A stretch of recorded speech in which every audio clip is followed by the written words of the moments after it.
disappointed with the way our guys approached this game. I knew when we played Clayton State and we saw that as a team that we had to play getting ready for this exempt tournament in Corpus Christi. I knew there would be a challenge to get our guys up for the game due to the fact that we were playing a Division II instead of playing a Division I team. And so I talked to our guys about like going into this game and seeing how they handle any sort of success. And we did a poor job of that. I thought that we were on an island today. Defensively, we didn't help because we were more so worried about our man than helping our teammate. And I thought offensively we came out and took some ill-advised shots and didn't move the ball.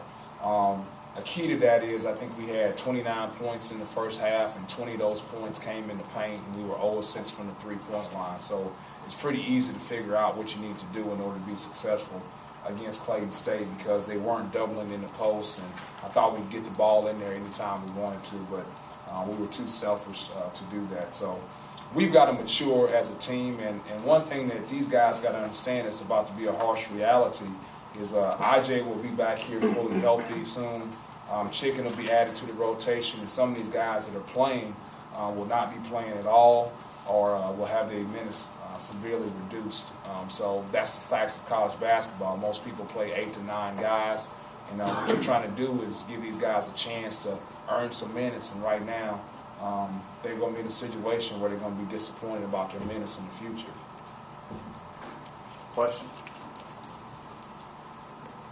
Javante said that you guys made an emphasis on getting the ball in the post more, and that did work for the first part of the second half, and then I guess turnovers kind of kicked in again. Yeah, you can't play defense against turnovers. I mean, as we always say that. I mean, if you turn the ball over, there's no defense against turnovers. How much of an emphasis was it to get the ball in the post from your end, and was it they just weren't doing it, or how did that kind of disconnect occur? Well, it's our emphasis every game that we play. I mean, we want to get paint touches. We either want to drive the ball into the paint or pass the ball into the paint. We're not a great shooting team, so we have to make sure we get it in there.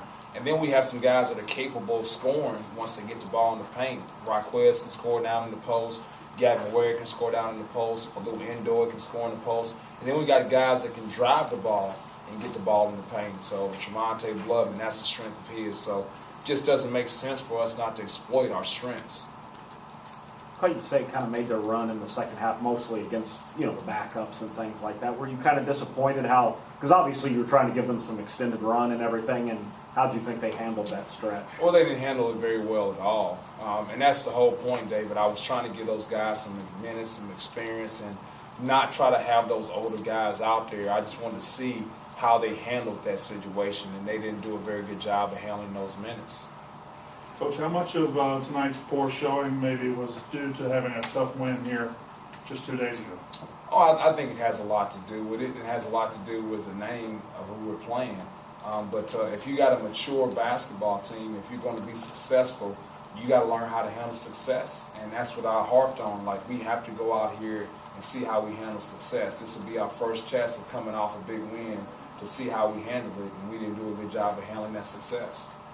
Talk about St. Louis and that challenge of either TCU and Bradley, but obviously St. Louis first. I know obviously good program. Lost some guys off that team last year, but still a good program.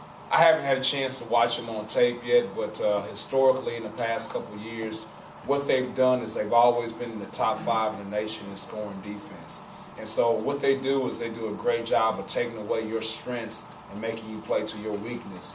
And so our ability to get the ball into the paint, I'm sure that's something they're going to really take away from us, and we've got to find a way to still get the ball in the paint with some of the things that you're going to take away. Coach Cruz is a really good coach. He was at Evansville when I was at Indiana State, so I've played against his teams, and he's always done a really good job of scouting opponents.